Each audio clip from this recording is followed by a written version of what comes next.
প্রিয় ভিউয়ার্স, আপনারা দেখবেন গ্রামীণ ফোনের ব্যালেন্স কিভাবে চেক করতে হয়। তো স্টার্ট নাও।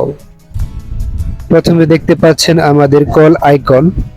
আমরা ফার্স্টলি কল আইকনে যাব, দেন এখানে প্রেস করে আমরা চাপবো *566# করে আমরা কল বাটনে চাপবো। দেন আমাদের গ্রামীণ সিমে আমরা চাপ দিব, দেন হচ্ছে লোডিং হবে। লোডিং হওয়ার পর দেখতে পাচ্ছেন আসছে আমাদের ব্যালেন্স। দেখতে পাচ্ছেন ব্যালেন্স টাকা 80.12. So thank you. Subscribe the channel for more information. Goodbye.